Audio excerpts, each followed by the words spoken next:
Sa Lunes, idaraos ang plenary debate sa impeachment case ni Vice President Sara Duterte.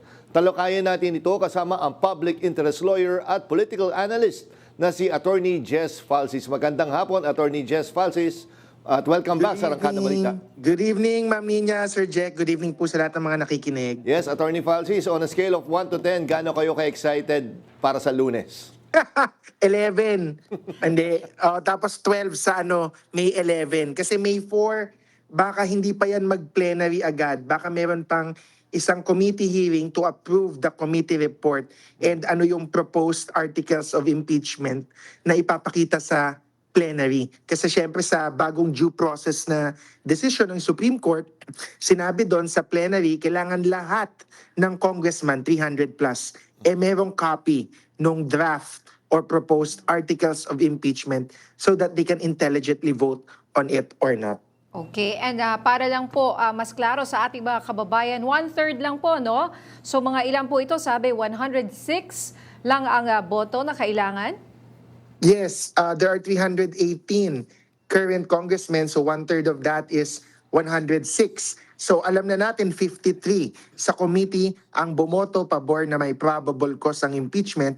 So it doesn't take far from the imagination or from logic to think na 53 na lang ang kailangan. Kasi ang 53 na bumoto sa committee, most likely, if not 100%, boboto ulit yan sa plenary in favor of impeaching the Vice President. So 53 na lang ang kailangan nilang bunuin. Pero mas madami pa sa 106 ang most likely boboto sa plenary because the evidence is overwhelming. The probable cause, kasi mababa lang yung standard, di ba? So, on probable cause, mababa yung standard, sobra-sobra yung ebidensya, most likely more than 106 will vote.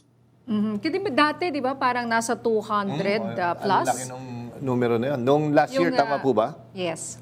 Last year, parang 2/3, no? So, Yes. ang requirement lang ng Constitution is 1/3. So, ang maganda makita dyan, kung more than a majority of congressmen, kung hindi lang 1/3, no?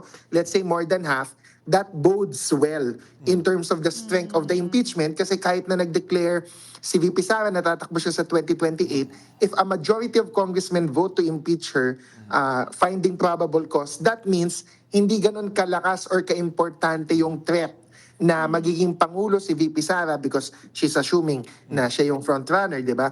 Hindi ibig sabihin na malakas yung epekto ng announcement na yon sa mga congressmen kasi they follow the evidence. Of course, may mga ilang congressmen dyan siguro matatakot or magpapadala sa idea na baka maging presidente si Sara sa 2028, kaya kailangan hindi sila bumoto pabor.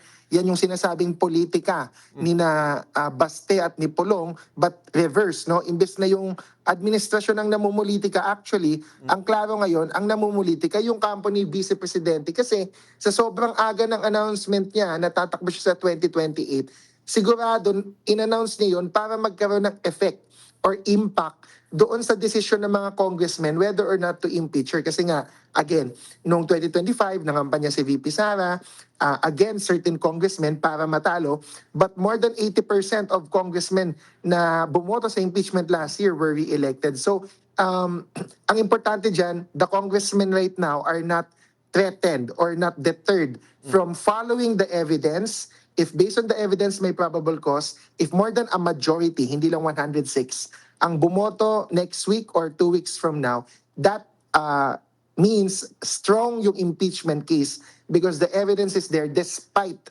the threat from the Vice President.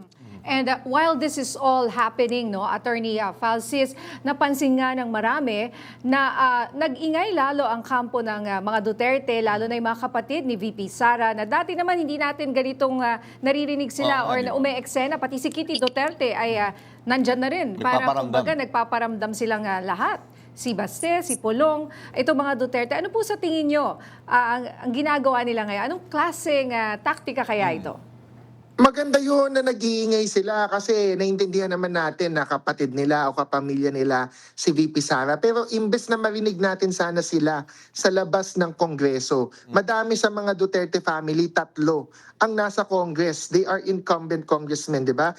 District Representative, si Kong Pulong, and then you have 2 party lists, si Harold and si Omar. Imbes na marinig natin sila sa labas, sana for the first time, kasi bihira talaga, if not never natin sila nakikita or naririnig sa loob ng Kongreso. Even yung committee hearings, kahit hindi naman sila miyembro, like si Paulo Marcoleta, pwede silang umattend doon and they could have made many manifestations like Paulo Marcoleta, but they did not. So dapat ang expectation natin sa kanila, because they should be doing their job. But of course, we understand na kapamilya nila si VP Sara, baka pwede naman na yung mga arguments nila or yung opposition nila sa impeachment complaint, ilabas nila sa plenary. Debatihin nila, tanungin nila, gisahin nila si Kong Jervy Luistro, and this is what we should expect sa plenary debates for the impeachment complaint. No?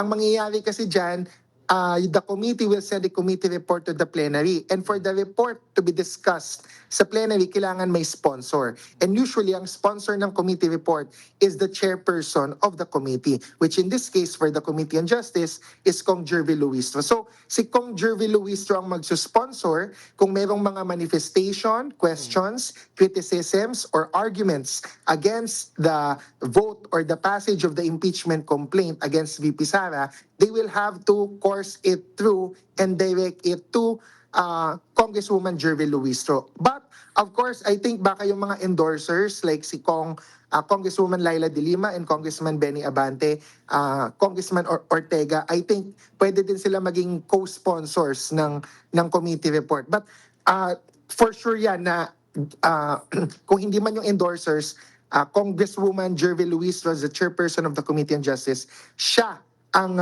magsusponsor ng report. So kailangan tanungin siya, kailangan mag-argue sina Congressman Pulong Duterte, Harold and Omar against the sponsor of the committee report.